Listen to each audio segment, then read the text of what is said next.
Hello friends, welcome to my channel. तो आज हम लोग डिस्कस करेंगे नाइन्थ क्लास की पॉलिटी एनसीईआरटी। इसका चैप्टर 1 डिस्कस करेंगे आज हम लोग। वैसे तो अब सब ने 8 तक बेसिक पॉलिटी पढ़ी होगी, बट इसमें थोड़ा लेवल एडवांस की तरफ जाता है। और जो लोग यूपीएससी की प्रिपरेशन कर रहे हैं उन लोगों के लिए ये एकदम स्ट्रॉन्ग बेस का काम करेगा, क्योंकि कंसेप्चुअल क्वेश्चंस आते हैं प्रीलिम्स और मेंस में। तो कनेक्टिविटी अच्छी होनी चाहिए, तो ये बहुत स्ट्रॉन्ग बेस बन जाएगा नाइन्थ और टेंथ के लिए। तो अच्छा रहेगा उसके लिए, और स्कूल स्टूडेंट्स के लिए भी ये एडवांस लेवल रहेगा एक। तो स्टार्ट करते हैं चैप्टर 1 से।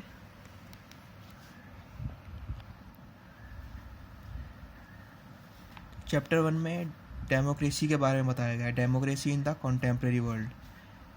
तो इसमें हम देखेंगे कि लास्ट डिकेड में या लास्ट 100 ईयर्स में डेमोक्रेसी कैसे एक्सपैंड हुई है डिफरेंट डिफरेंट कंट्रीज़ में। जो कंट्रीज़ इंडिपेंडेंट हुई है वहाँ डेमोक्रेसी कैसे इस्टेब्लिश हुई है या कैसे एक्सपेंशन हुआ है। इस चैप्टर में इसके बारे में हम देखेंगे, और डिफरेंट डिफरेंट एग्जांपल्स भी इसमें दिए गए हैं स्टोरीज़ के थ्रू। इसमें बताया गया है कि डेमोक्रेसी और डिक्टेटरशिप में क्या डिफरेंस होता है, और फ्री एंड फेयर इलेक्शंस क्या होते हैं, ये सब चीज़ बताई हैं इसमें। तो डेमोक्रेसी एट ग्लोबल लेवल पे वो बताया गया है इसमें। तो सबसे पहले एक स्टोरी दी गई है इसमें, जिसमें एक साउथ अमेरिकन कंट्री है चिली। वहाँ के प्रेसिडेंट का एक स्पीच है, प्रेसिडेंट सैल्वाडोर की स्पीच है, जिसमें उन्होंने कहा है कि workers of my country, I have faith in Chile and its future, our man will overcome this dark and bitter moment when treason seeks to prevail. Treason होता है गवर्नमेंट को इलीगली ओवरथ्रो करना बाय मिलिट्री।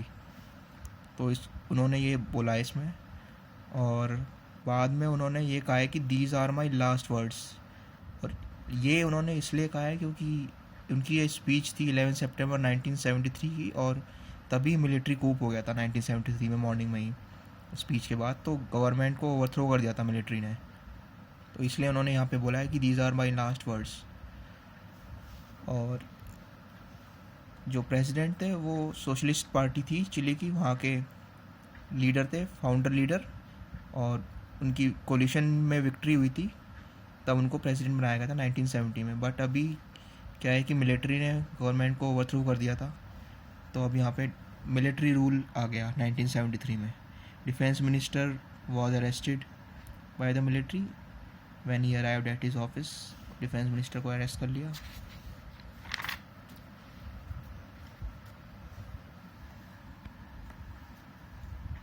तो यहाँ पे ये बताया गया है कि प्रेसिडेंट जो थे फिर बाद में मिलिट्री अटैक्स में उनकी डेथ हो गई थी, और उनका सेक्रीफाइस जो था, जैसे उन्होंने अपनी लास्ट स्पीच में भी कहा था कि these are my last words and my sacrifice will not be in vain. तो वो उन्होंने इसलिए कहा था कि एक टाइम बाद जब लोगों का प्रेशर पड़ेगा मिलिट्री पे, या जो न्यू गवर्नमेंट आई है जिसे हम डिक्टेटरशिप भी कह सकते हैं, तो उसके प्रेशर की वजह से कभी ना कभी डेमोक्रेसी एस्टेब्लिश हो ही जाएगी। इसलिए उन्होंने कहा था कि sacrifice will not be in when अपनी स्पीच में। तो इस इंसिडेंट के बाद जो थे जनरल पिनोशेट, जो वहाँ का आर्मी जनरल था, उन्होंने उसको कूप किया था। तो लेकिन क्या हुआ था कि यूएसए की जो गवर्नमेंट थी वो अनहैप्पी थी उनके रूल से। यूएसए भी अमेरिका का ही पार्ट है ना, और ये साउथ अमेरिकन कंट्री थी। तो वो यूएसए की एक कंडीशन ये भी थी कि वो डेमोक्रेटिक कंट्री थी, और वो दूसरी कंट्रीज़ में भी डेमोक्रेसी अपना एक्सपैंड करना चाहती थी। वो उनका कुछ वेस्टेड इंटरेस्ट था, that's a different issue, but वो डेमोक्रेसी एक्सपैंड करना चाहती थी पूरे वर्ल्ड में। तो वो अनहैप्पी थी उसके रूल से, पिनोशे के। पिनोशे प्रेसिडेंट बन गया था कंट्री का and rule for next 17 years. But government तो इलेक्ट नहीं हुई थी, ये मिलिट्री कूप के थ्रू हुआ था। तो पावर पूरी मिलिट्री ऑफिसर्स के पास ही थी उस टाइम। तो इसलिए मैंने कहा था कि ये मिलिट्री डिक्टेटरशिप है चिली में। तो ये लोग क्या करते थे, टॉर्चर, किलिंग, और मतलब कोई रूल्स एंड रेगुलेशंस तो फॉलो होंगे नहीं डिक्टेटरशिप में, जैसे ये लोग बोलेंगे वैसे ही होगा। तो without any rules and regulations, कोई फ्रीडम नहीं थी, ये लोग जैसे मन करता था वैसे रूल करते थे।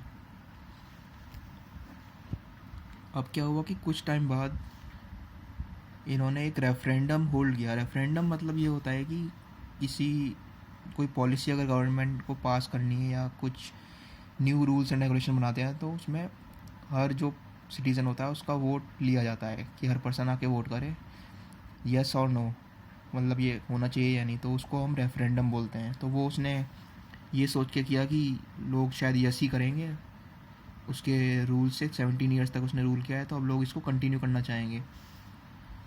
बट हुआ क्या था कि उसके जो एट्रोसिटीज़ थी उसकी वजह से लोग उसको भूले नहीं थे, तो लोगों ने नो वोट किया, जिसकी वजह से वो अपनी पॉलिटिकल और मिलिट्री पावर्स लूज़ कर गया था।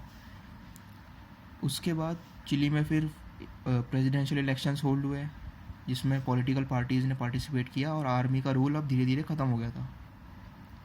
गवर्नमेंट जो थी न्यू आर्मी का आर्मी का रोल ख़त्म हो गया। और यहाँ पे जनरल बैचलेट को रेफरेंस दिया गया है। जनरल बैचलेट का यहाँ बताया था कि चिलियन एयरफोर्स में थे और ये डेमोक्रेसी एस्टेब्लिश करना चाहते थे, इसलिए इन्होंने मिलिट्री कूप में पार्टिसिपेट नहीं किया। बाद में इनकी वाइफ और डॉटर को प्रिजन में डाल दिया गया था और टॉर्चर किया था। और बहुत सारे लोग ऐसे थे जो मिसिंग थे, उनकी कोई रिपोर्ट्स भी नहीं हुई। और यहाँ पे जो ये पिक दी हुई है इसमें रेफरेंस किया हुआ है जिस लेडी को, प्रेसिडेंट मिशेल बैचलेट, वो यही जनरल बैचलेट की डॉटर थी जिसने 2006 में प्रेसिडेंशियल इलेक्शन जीता था। यहाँ पे इस फोटोग्राफ में इसी को रेफरेंस दे के बताया गया है। तो यहाँ पे इसी को रेफर कर रहे थे कि जो डॉटर इम्प्रिजन हुई थी उसको बाद में इलेक्शन में विक्ट्री मिली। तो आगे इसमें अब है डेमोक्रेसी इन पोलैंड में। तो ये पोलैंड की स्टोरी है 1980 की। उस टाइम पे वहाँ पे यूनाइटेड वर्कर्स पार्टी थी, पोलिश यूनाइटेड वर्कर्स पार्टी। तो ये क्या है, ये कम्युनिस्ट पार्टी थी। जैसे आज की डेट में चाइना में है कम्युनिस्ट पार्टी, वैसे ही सेवरल कंट्रीज़ थी ईस्टर्न यूरोप में, वहाँ पे उस टाइम पे कम्युनिस्ट पार्टी हुआ करती थी।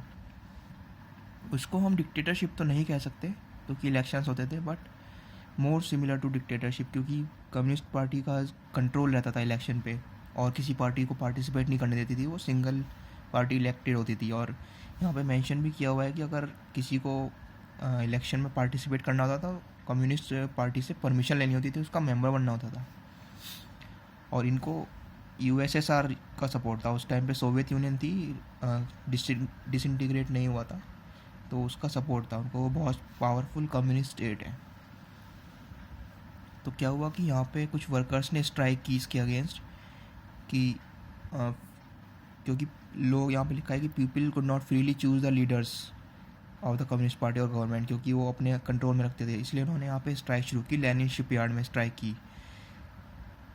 तो सभी लोगों ने इसमें पार्टिसिपेट किया। वुमेन वर्कर्स भी थे जो अनजस्टली डिसमिस कर देते थे, वो लोग, उन्होंने भी पार्टिसिपेट किया इसमें।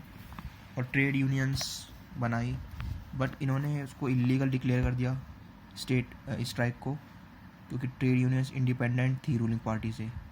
और कम्युनिस्ट जो पार्टी होती है वो अपने अलावा किसी चीज़ को लीगल नहीं मानती, इसलिए उन्होंने इसको इलीगल क्लियर कर दिया। तो ये ये था ली वालिशा, उसने स्ट्राइक ज्वाइन की थी, उसे सर्विस से डिसमिस किया था 1976 में, क्योंकि वो हाई और पे डिमांड कर रहा था। तो बाद में वो इस स्ट्राइक का लीडर बना था, स्ट्राइकिंग वर्कर्स जो थे इनका लीडर बना, और इन्होंने इनकी डिमांड्स धीरे धीरे मान ली गई। उनकी डिमांड्स मेनली ये थी कि एक तो पॉलिटिकल प्रिजनर्स को रिलीज़ करो, मतलब जो डिटेन होते हैं जिनको हाउस अरेस्ट कर लेते हैं क्योंकि उनके आइडियाज़ वगैरह स्टेट के लिए थ्रेट होता है, इसलिए उनको कर लेते हैं फॉल्स एलिगेशन वगैरह लगा के। और सेंसरशिप को एंड करो। सेंसरशिप मतलब freedom of speech and expression को जो वॉयलेट कर रहे होते हैं तो उसको अलाउ करो। Freedom of speech and expression होना चाहिए प्रेस का, उसको एंड करो मतलब। फिर ये मूवमेंट बाद में पॉपुलर हो गया था और गवर्नमेंट को इनका एग्रीमेंट साइन किया था गवर्नमेंट ने, और इनकी डिमांड्स को मानना पड़ा था।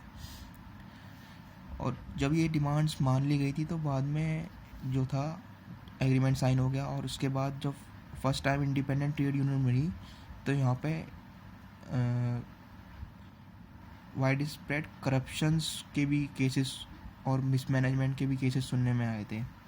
क्योंकि गवर्नमेंट जो थी वो जनरल जारूजाल्स्की के अंडर में थी और इन्होंने मार्शल लॉ इम्पोज कर देता दिसंबर में। इसमें क्या होता है कि मिलिट्री कंट्रोल ले लेती है, नॉर्मल एडमिनिस्ट्रेशन का जो कंट्रोल होता है वो मिलिट्री ले लेती है। तो इसलिए यहाँ पे कुछ करप्शन के और मिसमैनेजमेंट के भी केसेस आए थे। तो कम्युनिस्ट पार्टी से तो हट गए, लेकिन दूसरे उसमें मिलिट्री अंडर कंट्रोल में फंस गए ये लोग। और ये जो था वालिशा लीच वालिशा, ये जिसने स्ट्राइक ज्वाइन की थी, इसको बाद में प्रेसिडेंट बनाया गया था अप्रैल 1989 में जो इलेक्शंस हुए थे, फ्री इलेक्शंस, उसमें इसको बाद में प्रेसिडेंट बनाया गया था। फर्स्ट प्रेसिडेंशियल इलेक्शन हुए थे।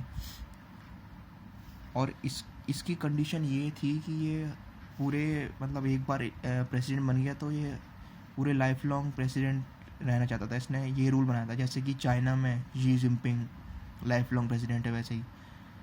और ये हमारे first prime minister Jawaharlal Nehru को फ्रेंड था, लेकिन जवाहरलाल नेहरू की प्रायोरिटीज़ अलग थी, उन्होंने तो हर 5 ईयर में इलेक्शंस किया हुआ था और ये इसकी जो पॉलिसीज़ थी वो अलग थी। तो इससे हमें पता लगा कि डेमोक्रेसी और डिक्टेटरशिप दो अलग अलग चीज़ें हैं, लेकिन डेमोक्रेसी में भी बहुत सारी पार्ट्स आते हैं कि जैसे फ्री एंड फेयर इलेक्शन ना होना, जैसे यहाँ कम्युनिस्ट स्टेट में हो रहा था। और जैसे फ्री एंड फेयर इलेक्शन अगर हो भी गए हैं, उसके बाद प्रेसिडेंट इलेक्ट हुआ भी है, तो उसके बाद वो लाइफ लॉन्ग रहना चाहता है। तो फुल ट्रू डेमोक्रेसी नहीं थी, जो डिक्टेटरशिप ही हो गई एक तरीके से ये। तो अब यहाँ पे हम फीचर्स ऑफ डेमोक्रेसी में देखते हैं। इसमें बताया गया है,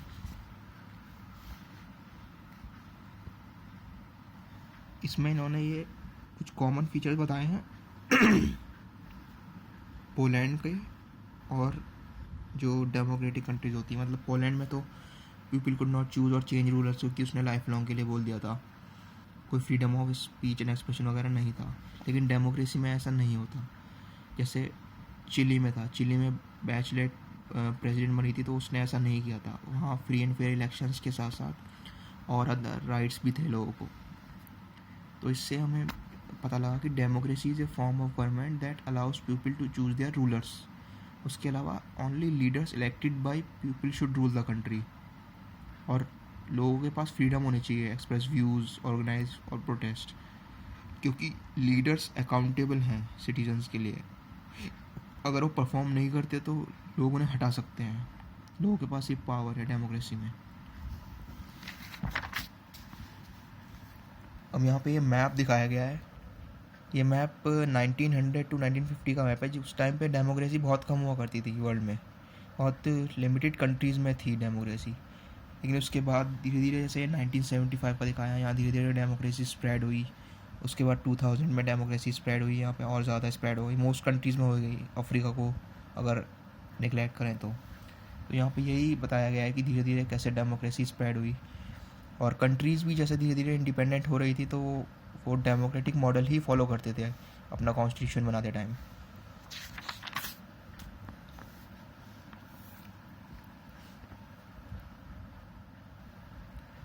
और इसमें भी फेजेस में बताया गया कि बिगनिंग कैसे हुई बहुत पुराने टाइम पे, फ्रेंच रेवोल्यूशन।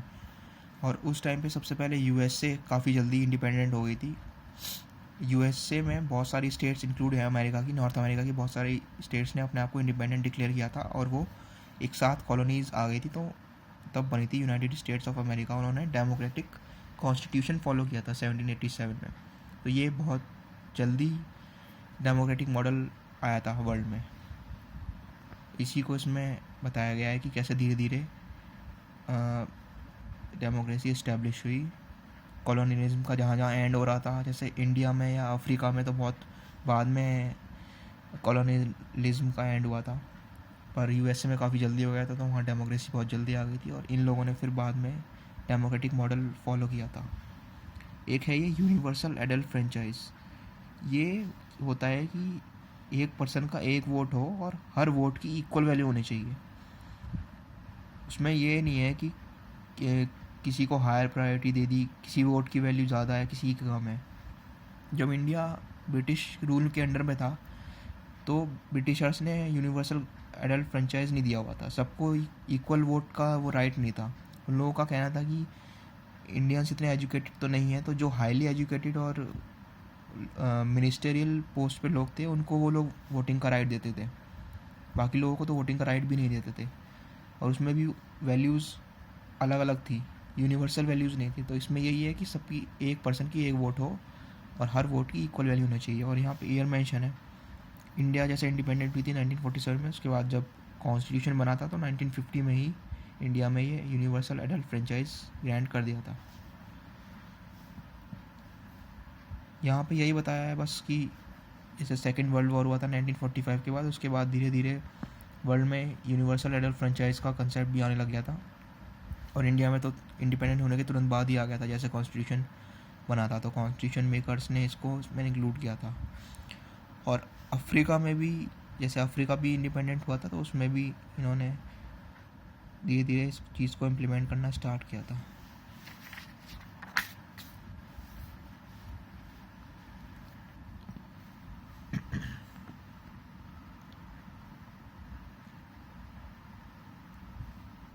इंडिपेंडेंस के बाद यहाँ जैसे अफ्रीका में बताया कि एनक्रूमा जो थे वो फर्स्ट प्राइम मिनिस्टर बने थे। ऐसे इंडिया के जो थे Jawaharlal Nehru first prime minister थे, तो ये लोग फ्रेंड्स बन गए थे क्योंकि दोनों ही डेमोक्रेट्स थे, डेमोक्रेटिक मॉडल को फॉलो करते थे। लेकिन अफ्रीका में इतना नहीं हो पाया क्योंकि वहाँ पे 1966 में क्या नाम है, ओवरथ्रो कर दिया था मिलिट्री ने गवर्नमेंट को, तो वहाँ इतना सक्सेसफुल नहीं हुआ ये मॉडल डेमोक्रेसी का जितना इंडिया में हुआ था। फिर यहाँ इन्होंने रिसेंटली बताया है लैटिन अमेरिका के बारे में, जहाँ पे डेमोक्रेसी 1980 में आई थी, क्योंकि after world war two cold war establish हो गया था यूएसए और सोवियत यूनियन के। बाद में ये 1990 में सोवियत यूनियन डिसइंटीग्रेट हो गया था और उसके बाद यूएसए एक सुपर पावर रह गया था। तो उसी टाइम का इसमें बताया गया है कि पोलैंड और अदर कंट्रीज़ फ्री हो गई थी सोवियत यूनियन के कंट्रोल से, तो उन्होंने डेमोक्रेसी को चूज़ किया। बाद में फिर जैसा कि मैंने अभी बताया कि ये ब्रोक हो गया था 91 में, तो इसमें 15 रिपब्लिक्स निकले, तो वो सब इंडिपेंडेंट कंट्रीज़ थी और मोस्टली सब डेमोक्रेसीज ही बनी।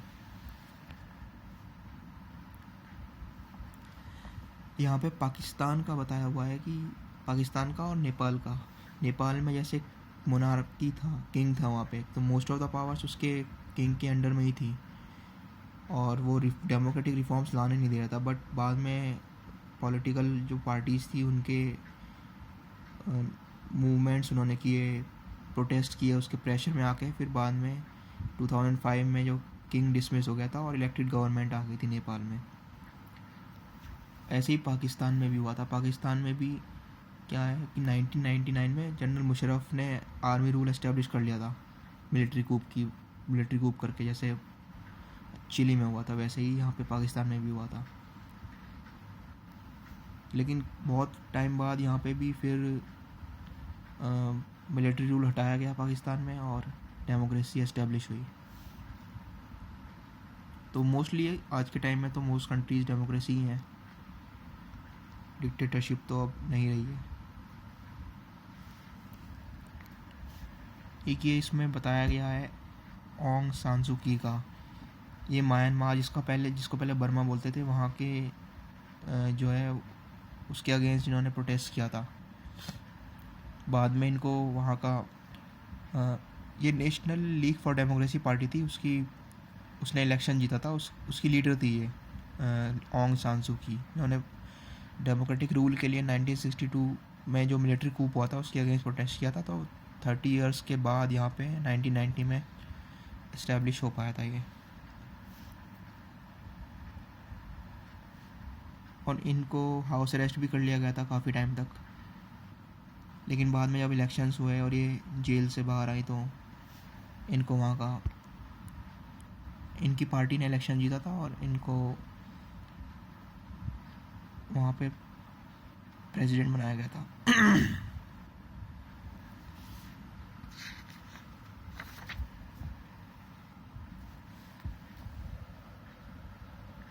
लास्ट टॉपिक में ये बताया है कि डेमोक्रेसी एट ग्लोबल लेवल पे डेमोक्रेसी कैसे है। ग्लोबल लेवल पे जैसा मैंने पहले भी डिस्कस किया था अभी कि यूएसए डेमोक्रेसी को एक्सपेंड करना चाहता था। जहाँ भी डिक्टेटरशिप थी या ट्रू डेमोक्रेसी नहीं होती थी, यूएसए वहाँ इंडल्ज होता था खुद को। उसके कुछ वेस्टेड इंटरेस्ट थे ऑब्वियसली, उस वजह से उसको हम डिस्कस नहीं करेंगे अभी, वो एक अलग इशू है। तो इसलिए वो इंडल्ज होता था और अलग अलग कंट्रीज़ में डेमोक्रेसी एस्टेब्लिश करवाता था। जैसे इस कार्टून में एक्सप्लेन किया है कि इराक़ में क्या था कि सद्दाम हुसैन वहाँ का डिक्टेटर था। तो यूएसए ने ये बोला कि इनके पास कोई मास डिस्ट्रक्शन का वेपन है जिससे कल को थ्रेट क्रिएट हो सकता है। तो यूएसए ने अपनी पावर्स का यूज़ किया, जो उसकी यूएन की पावर्स थी उसका यूज़ किया और इराक़ पे अटैक करके सद्दाम हुसैन को ओवरथ्रो किया था और वहाँ पे डेमोक्रेसी एस्टेब्लिश करवाई। बाद में जब इन्वेस्टिगेशन हुई थी, यूएन ने इन्वेस्टिगेशन की थी, तो वहाँ कोई मास डिस्ट्रक्शन का वेपन नहीं मिला था, बट ये क्लेम्स थे बस। तो ऐसा यूएसए ने बोला था, लेकिन वहाँ पे डेमोक्रेसी एस्टेब्लिश हो गई। उसके बाद यहाँ यूएन का बताया है कि यूएन की बहुत सारी जो है ऑर्गेनाइजेशंस है, जैसे यूनाइटेड नेशन सिक्योरिटी काउंसिल हो गया, ये उसका एक अलग विंग है। इसमें सिक्योरिटी और पीस के लिए बनाया गया है कि डिफरेंट कंट्रीज़ में सिक्योरिटी और पीस रहे। कोई डिस्प्यूट होता है तो ये लोग रिजॉल्व करते हैं। इंटरनेशनल लॉज वगैरह भी ये फॉलो करते हैं। और यूएन सेक्रेटरी जनरल इसका चीफ एडमिनिस्ट्रेशन ऑफिसर होता है। उसके बाद और भी इंस्टीट्यूशंस हैं वर्ल्ड के, जैसे आईएमएफ हो गया, वर्ल्ड बैंक हो गया। इनका ये मनी लैंड करते हैं गवर्नमेंट्स को डिफरेंट कंट्रीज़ की जिनको रिक्वायरमेंट होती है। जैसे अभी कोरोना वायरस का चल रहा है काफ़ी, तो इस टाइम अगर किसी कंट्री को फ़ंड की ज़रूरत होगी तो यहाँ से लोन ले सकते हैं वो।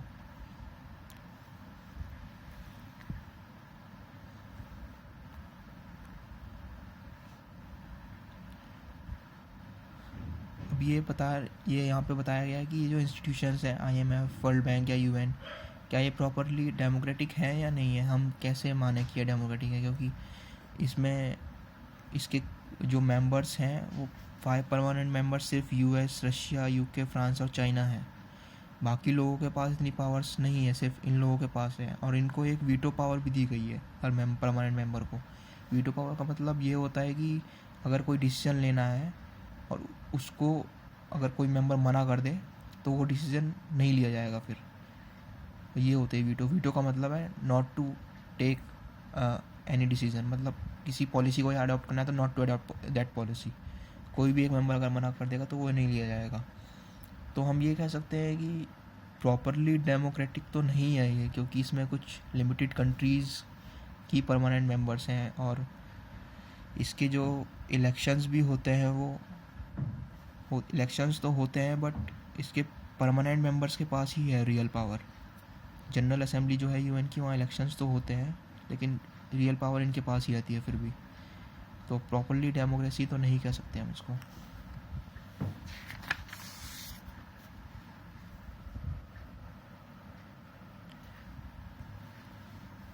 तो यहाँ पे इसमें यही बताया गया है कि ये बिगेस्ट मनी लेंडर है वर्ल्ड का।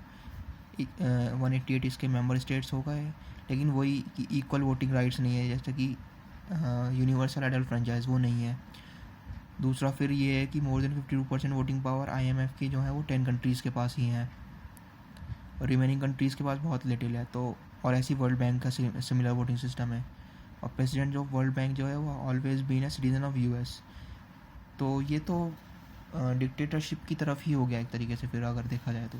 प्रॉपर डेमोक्रेसी नहीं है, क्योंकि डेमोक्रेसी के रूल्स और जो फीचर्स हैं वो यहाँ फॉलो ही नहीं हो रहे हैं, इक्वलिटी ही नहीं मिल रही सबको।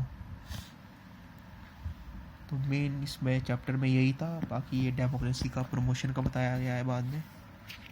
और ये यहाँ पे इराक़ का मैंने अभी बताया था, यूएस और इराक़ का जो था सीक्रेट न्यूक्लियर वेपन वाली बात, जो उन्होंने मास डिस्ट्रक्शन का पोज किया था थ्रेट, और बाद में फिर इराक़ पे जब अटैक हो गया था और डेमोक्रेसी एस्टेब्लिश हुई तो वहाँ कुछ ऐसा मिला भी था, सद्दाम हुसैन को रिमूव कर दिया था पावर से। So that's all. Thank you friends.